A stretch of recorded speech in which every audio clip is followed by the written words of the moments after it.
मोदी सरकार की सबसे बड़ी पहल यही थी, एक हाथ में कुरान और दूसरे हाथ में लैपटॉप। सीए एक नागरिकता देने का कानून है कि जो 2014 के बाद जो 2014 तक जो भी दूसरे कंट्री के जो माइनॉरिटीज हैं, जैसे पाकिस्तान, बांग्लादेश, अफगानिस्तान से जो हिंदू, क्रिश्चियन और सिख मुसलमानों के साथ छल किया, न उनके विकास की तरफ ध्यान दिया, न उनके उत्थान की तरफ ध्यान दिया, न उनके रोजगार की तरफ ध्यान दिया। आज अगर मोदी सरकार जो है उनके रोजगार, उनके शिक्षा, उनकी तालीम, उनके एजुकेशन, उनका क्या नाम है, आवास, आयुष्मान कार्ड या गैस, तो ये जो भ्रम फैलाया जा रहा है कि ये नागरिकता छीनने का कानून, ये नागरिकता देने का कानून है।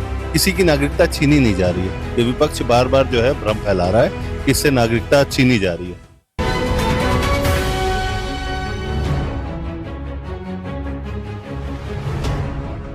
नमस्कार, मैं हूं सैयद मोहम्मद हसन और आप देख रहे हैं अवध एक्सप्रेस भारत। इस वक्त हम मौजूद हैं बीजेपी कार्यालय में। यहाँ पर अल्पसंख्यक मोर्चा के कुछ पदाधिकारी मौजूद हैं, कुछ कार्यकर्ता मौजूद हैं। हम इनसे जानेंगे सीएए के बारे में और जो भ्रम फैल रहा है मुस्लिमों में कि उनकी नागरिकता चली जाएगी, उसके बारे में भी इनसे जानेंगे कि क्या पूरी सच्चाई है और क्या है पूरी बात। आइए जानते हैं। जी, आप?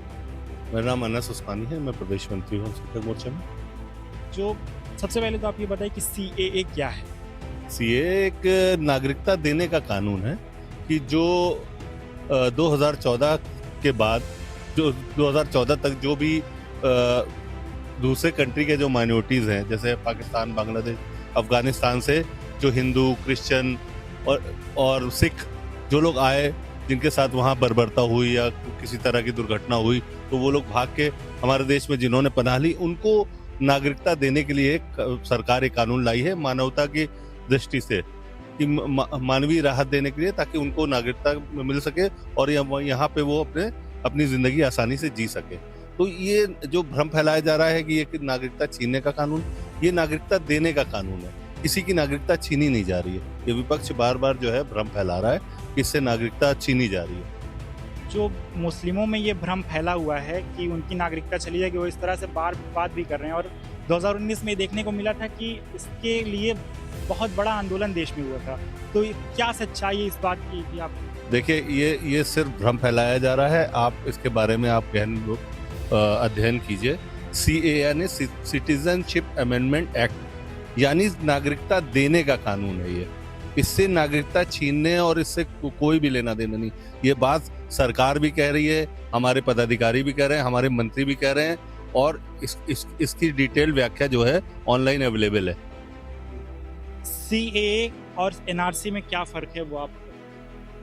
सीएए जो है, भारतीय नागरिकता संशोधन अधिनियम जो है, ये जो दूसरे देशों से लोग आए उनको नागरिकता देने की ज़रूरत थी, प्रताड़ित थे, परेशान थे, उनको कैसे हिंदुस्तान में उनको रखा जाए, वो कैसे भारतवासी बने, इसके लिए सरकार ने पहल की। और ये आज की पहल नहीं है, ये पहल बहुत पहले से चल रही थी। सुप्रीम कोर्ट ने कहा, बाबा साहब भीमराव अंबेडकर का संविधान कहता है। ये जो भ्रम फैलाते हैं 70 सालों तक जिन्होंने भ्रम फैलाया, वो खुद इस चीज़ के राग़िब थे, लेकिन वक्त आने पे वो ऐसा पलट गए कि उन्होंने एक दूसरे को, खासकर मुसलमानों को, उन्होंने भ्रम में रखा और भ्रमित किया। 70 सालों तक करते रहे। 2014 में जब मोदी सरकार आई तो उसने मुसलमानों को शिक्षा, रोजगार, आवास योजनाओं का जो लाभ है सबसे ज़्यादा मुसलमानों को मिला। मोदी सरकार की सबसे बड़ी पहल यही थी, एक हाथ में कुरान और दूसरे हाथ में लैपटॉप। मुसलमानों के बच्चे कैसे पढ़ सकें, आगे कैसे बढ़ सकें, वो जॉब कैसे मिल सके उनको, इस बारे में उन्होंने चर्चा किया। रही बात एनआरसी का, अभी कोई जिक्र नहीं है, एनआरसी पे कोई प्रावधान नहीं है, सरकार उस पर कुछ नहीं कर रही। जब एनआरसी आएगी तो हम उस पर बात करेंगे। अभी जो मौजूदा वक्त में सीएए का जो कानून आया है, ये नागरिकता देने का काम करता है, नागरिकता छीनने का काम नहीं करता। आपको नहीं लगता कि इसमें मुस्लिम्स को भी होना चाहिए था? तो 6 अल्पसंख्यक की जो बताई गई है, हिंदू, सिख, जैन, साथ मुस्लिम को नहीं होना चाहिए? आपसे भी एक सवाल कि बांग्लादेश जो उल्लेख हुआ है, पाकिस्तान या अफगानिस्तान, इन देशों में कौन लोग रहते हैं, किसकी मेजॉरिटी है, ये आप बता दीजिए। मुस्लिम की है, तो फिर मुस्लिमों का कौन सा प्रावधान होना चाहिए? वहाँ पे भी लोग परेशान होकर भी हिंदुस्तान आते हैं और ये भी हो सकता है कि हिंदुस्तान में आके लोग जो 2014 से पहले आए हों, हो सकता है धर्म परिवर्तन करके हिंदू बन जाए, उनके लिए क्या?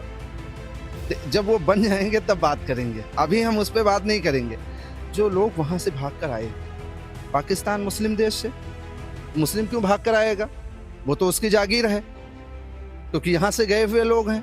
उस वक्त तो मौलाना अबुल कलाम आज़ाद कह रहे थे ना कि आपका देश है, ये आपकी ज़मीन है, यहाँ आपके पुरखे दफन है, आप मत जाइए इसको छोड़ के।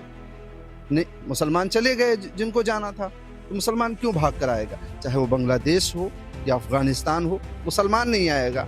आएगा कौन आएगा? जिसकी मेजोरिटी कम है, जो बहुत कम है, जो अल्पसंख्यक हैं, वाकई में जो परेशानी के हालात में अपने हालातों से वहाँ गुजर रहे हैं, वो आएंगे। उनको नागरिकता देने की ज़रूरत है।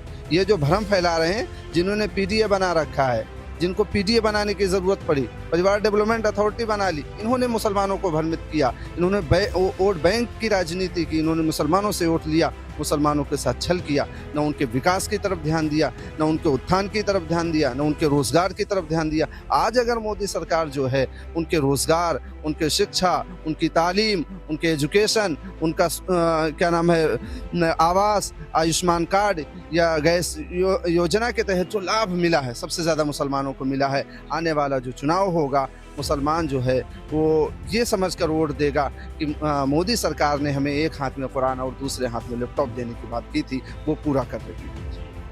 बीजेपी किस तरीके से इस भ्रम को दूर करेगी जनता के बीच में जाके? क्योंकि अभी भी आप देखिए तो बहुत सारे भ्रम हैं लोगों के बीच में, वो ये बात कर रहे हैं कि हमारी नागरिकता चली जाएगी। इसको बीजेपी कैसे देखती है? हमारी पार्टी का अल्पसंख्यक मोर्चा जो है वो मुस्लिम समाज के बीच में जाके इस बात को क्लेरिफाई कर रहा है। और ये चीज़ हम लोग जब से ये सीए का मुद्दा, एनआरसी का मुद्दा आया था, तब से हम लोग कर रहे हैं। अभी भी हम लोग जाके लोगों के बीच जाके उस बात को साफ कर रहे हैं कि इसमें किसी की नागरिकता जाने का कोई मैटर नहीं है।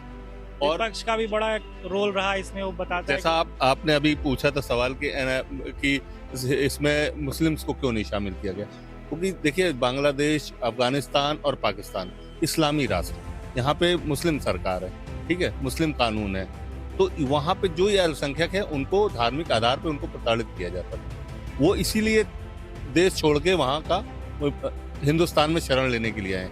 कोई मुस्लिम नहीं आया। मुस्लिम जो आए हैं वो गरीबी की वजह से या किसी और रीजन से आए हैं कि वहाँ उनका जीवन यापन नहीं हो पा रहा, उनको यहाँ पे मुस्तकबिल बेहतर लग रहा है। तो लेकिन हम अगर इस आधार पे सबको देने लगेंगे तो हमारे लोगों के लिए तो संसाधन ही नहीं बचेंगे। इसीलिए वो, क्योंकि जो अल्पसंख्यक वहाँ का है, जो धार्मिक आधार पे प्रताड़ित किया जा रहा है, उसको यहाँ पे शरण दी जा रही है। वो भी सिर्फ 2014 तक जो लोग आ चुके हैं उनको नागरिकता दी जा रही है, उसके बाद किसी को कोई नागरिकता नहीं दी जाती। कहा यह भी जा रहा है कि जिन्होंने धर्म परिवर्तन कर लिया है इस डर में कि मतलब उनको यहाँ की नागरिकता मिल जाएगी, जो भी मुस्लिम भाग के आए वो अगर हिंदू बन जाए तो क्या उनके लिए भी ये लागू हो रहा है या फिर वो इस कैटेगरी में? अब ये काम सरकार का है कि सरकार ये कुछ मानक तय करेगी कि जो लोग आए थे उनका धर्म क्या था। इसकी भी जांच होगी, इसकी अथॉरिटीज होंगी। ऐसा नहीं कि सबको एक तरफ से नागरिकता दे दी जाएगी, उसका एक पैरामीटर होगा। हाँ, उनको नहीं मिलेगी जो धर्म परिवर्तन। बिल्कुल, जब एक क्लॉज है उसमें कि मुस्लिम्स को नहीं मिलेगी। अब देख रहे थे अल्पसंख्यक मोर्चा भाजपा के, जिन्होंने हमसे बात की सीए को लेकर और उनको बताया कि क्या कुछ उसके प्रावधान हैं और क्या ये हो सकता है अल्पसंख्यकों को मिलना ना मिलना, मुस्लिमों को मिलना ना मिलना। आप देख रहे थे अवध एक्सप्रेस भारत, कैमरामैन जतिन के साथ मैं सैयद मोहम्मद हसन।